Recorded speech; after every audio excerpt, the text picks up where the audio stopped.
اس کے چاہنے والے ہیں کہ جس کی راہ میں ایک خرچ کرو گے تو خداوند عالم کہتا ہے کہ میں تمہیں 10 گنا زیادہ عطا کروں گا. ہم اس حسین کے چاہنے والے ہیں. عزیزانو، مال دینے سے کم نہیں ہوتا. یہ دنیاوی مال ہے، یہ دنیا میں رہتا ہے، لیکن اصل مال تو ہمیں وہاں عطا ہوگا.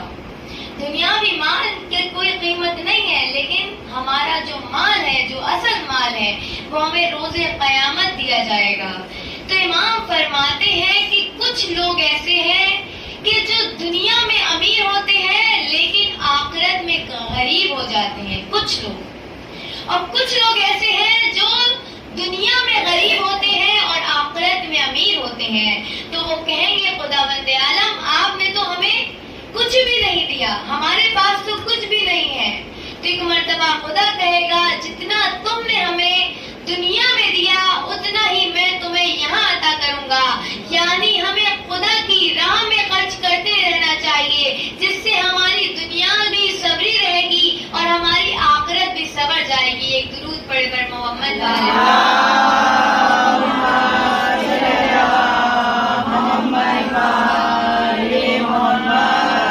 ایک خاتون تھی، وہ پردیس میں آ گئی، یعنی قم آ گئی، اپنے ملک کو، اپنے وطن کو چھوڑ دیا، کیونکہ اس کی جو ضرورات تھی وہ وہاں پہ پوری نہیں ہو پا رہی تھی. بیوہ تھی، اس کے بچے تھے، یتیم تھے، وہ بیوہ تھی. تو ایک مرتبہ وہ قم آ گئی، کیونکہ اس کی ضرورت، اس کا کھانے پینے کا روزگار نہیں ہو پا رہا تھا اس کے وطن میں، کیونکہ اپنے وطن میں ہاتھ نہیں پھیلا سکتے اور پردیس میں تو بھیک بھی مانگ لیں تو کوئی پہچانتا نہیں ہے. لہذا قم آ گئی. اب مومن تھی، شیعان حیدر کرار تھی، بیوہ تھی، پردیس میں تھی، کوئی رشتہ دار نہیں تھا، کوئی چاہنے والا، کوئی ماننے والا کوئی نہیں تھا پردیس میں. اب ایک مرتبہ بالکل تن و تنہا. اب عزیزانو، اس کے ذہن میں کیا آئے گا کہ وہ رات کہاں گزارے گی؟ ظاہر سی بات ہے، مومن ہے، شیعان حیدر کرار ہے، اس کے ذہن میں آئے گا کہ یہاں کے جو امام جمعہ ہے یہ ان کے پاس جائے، ان سے بات کرے کہ یہ انہیں رہنے کے لیے چھت دے دیں. اب لہٰذا یہ اس قم کے شہر میں امام جمعہ کے پاس گئی، قم کے امام جمعہ کے پاس گئی. اب جب امام جمعہ کے پاس گئی تو ایک مرتبہ کہتی ہے میں شیعان حیدر کرار ہوں، میں بیوہ ہوں، پردیسی ہوں، اللہ کو مانتی ہوں، مسلمان ہوں، میرے یتیم بچے ہیں، یہاں پہ میں کسی کو بھی نہیں جانتی، میں یہاں پہ نہیں ہوں، لہٰذا مجھے چھت رہنے کے لیے چھت دے دیں، رات گزار لوں، اس کے بعد دیکھا جائے گا. اب ایک مرتبہ وہ امام جمعہ کہتے ہیں کہ گواہ لاؤ. اب ایک مرتبہ یہ کہتی ہے کہ میں پردیسی ہوں، مجھے یہاں پہ کوئی جانتا بھی نہیں، نہ میں یہاں پہ کسی کو جانتی ہوں، میں گواہ کہاں سے لاؤں، میرے پاس تو کوئی گواہ نہیں ہے. ایک مرتبہ امام جمعہ کہتے ہیں گواہ نہیں ہے تو ہم آپ کی کوئی مدد بھی نہیں کر سکتے، ہم مدد آپ کی صرف تبھی کریں گے جب آپ کے پاس کوئی گواہ ہو. اب وہ جہاں پہ امام جمعہ بیٹھے تھے اس کے برابر میں ایک کرسچن بھی بیٹھا تھا اور بھی کچھ لوگ تھے. تو ایک مرتبہ عزیزانو، اس مومن کی کیا کیفیت ہوگی کہ جو پردیس میں آیا ہے، وہ کسی کو جانتا نہیں ہے اور وہ بیوہ ہے، اس کے 2 بچے ہیں، تو اس مومن کی کیا کیفیت ہوگی کہ اب اسے رات کہاں گزارنی ہے. لہذا اسی کیفیت میں وہ بیوہ کھڑی تھی. تو ایک مرتبہ اس کرسچن نے اپنے غلام کو بلایا، نوکر کو بلایا، اور نوکر کو بلانے کے بعد اپنے نوکر سے کہتا ہے کہ اسے گھر لے جاؤ، میں کچھ ہی دیر میں آتا ہوں. اب ایک مرتبہ نوکر اس بیوہ کو گھر لے کے گیا، گھر میں ایک کمرے میں ٹھہرایا گیا. اب ایک مرتبہ یہ کرسچن بھی آ گیا. جب کرسچن آیا تو فوراً اسے کھانا بھجوایا، اس بیوہ کے پاس کھانا بھجوایا. اب جب کھانا آیا تو نہ جانے کتنے وقت کے بھوکے تھے یہ بچے کہ جیسے ہی کھانا آیا فوراً ہاتھ بڑھایا، کھانے کو کھانا چاہا، مگر اس بیوہ عورت نے اپنے بچوں کو روک دیا، کہا اے میرے لال رک جاؤ، اے میرے بچوں رک جاؤ. جس شہر میں اپنوں نے پناہ نہیں دی اس شہر میں اس غیر مسلمان نے تمہیں پناہ دی ہے، لہٰذا میں تمہیں جب تک نہیں کھانے دوں گی جب تک تم اس کے لیے دعا نہیں کر لیتے. اب ایک مرتبہ بچوں نے ہاتھوں کو بلند کیا، اس نے دعا کی، یہ نہیں کہا خدایا سے مال و مال کر دے،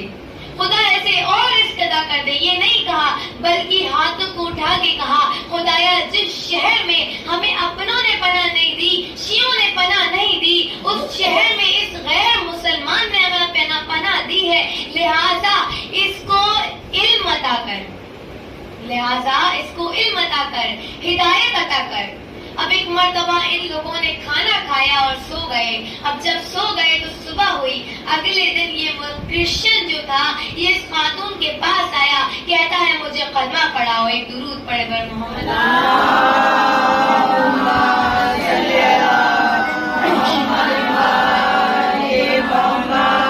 کہتا ہے مجھے کلمہ پڑھاؤ. اب ایک مرتبہ کلمہ پڑھا, پھر کہتا ہے کہ میری جو آدھی پراپرٹی ہے, یعنی اگر 5-10 کروڑ ہیں تو 5 کروڑ تمہارے اور 5 کروڑ میرے, یعنی میری پراپرٹی میں سے آدھا حصہ تمہارا آدھا حصہ میرا.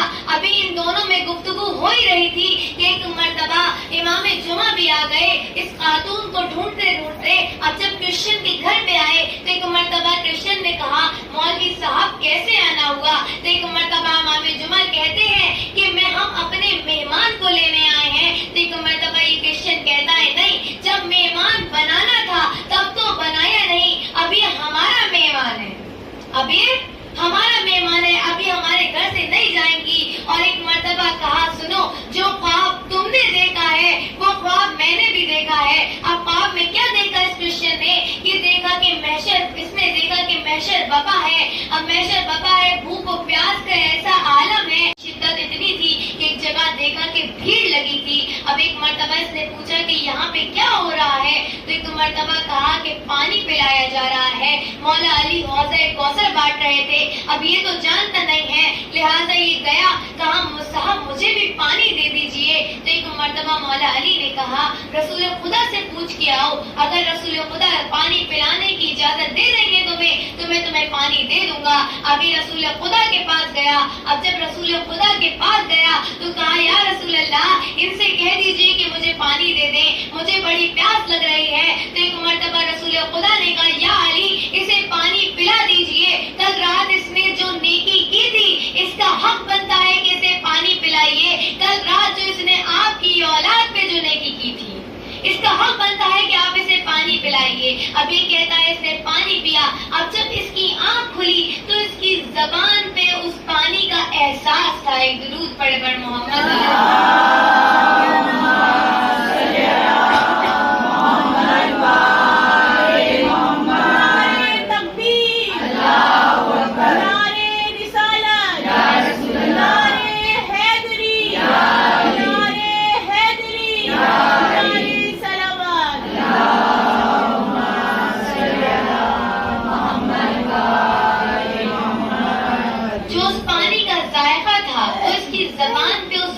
موجود تھا.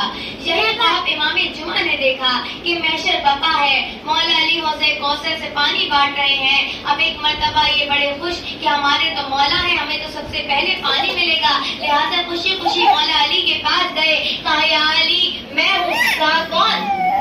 کہا میں امام جمعہ ہوں. میں نے اب کہا کہ میں تمہیں پانی کیوں دوں؟ کہا میں نے اتنی نیکیاں کی. اب انہوں نے اپنی نیکی گنوانا شروع کی کہ میں نے یہ کیا, میں نے وہ کیا, میں نے یہاں پہ مسجد بنوائی, میں نے ان مولانا کی مدد کری, میں نے انہیں چھت دی, میں نے یہاں پہ یہ کیا وہ کیا. اب انہوں نے اپنی ساری نیکیاں گنوا دی. ایک مرتبہ مولا علی نے کہا رسول خدا سے پوچھیے, اگر رسول خدا اجازت دے دیں گے میں آپ کو پانی پلا دوں گا. اب لہٰذا رسول خدا کے قریب گئے. کہا یا رسول اللہ یہ مولا علی سے کہہ دیجیے کہ وہ مجھے پانی دے دیں. رسول خدا نے کہا کیوں؟ اب انہوں نے پھر سے اپنی نیکی گنوانا شروع کی کہ میں نے یہ کیا, میں نے وہ کیا. اب ایک مرتبہ رسول خدا کہتے ہیں گواہ.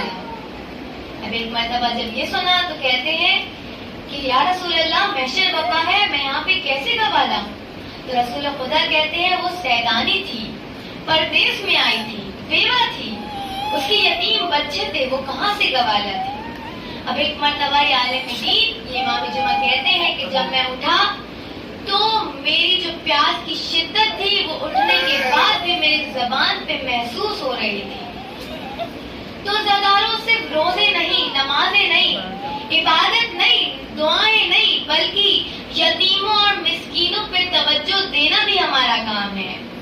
امام رس خدا پہ, اہل بیت خرچ کرنا بھی ہماری ضرورت میں سے ایک ہے کہ ہم اہل بیت پہ خرچ کریں، مسجد سے کریں، ماتم کریں، درود پڑھیں پر محمد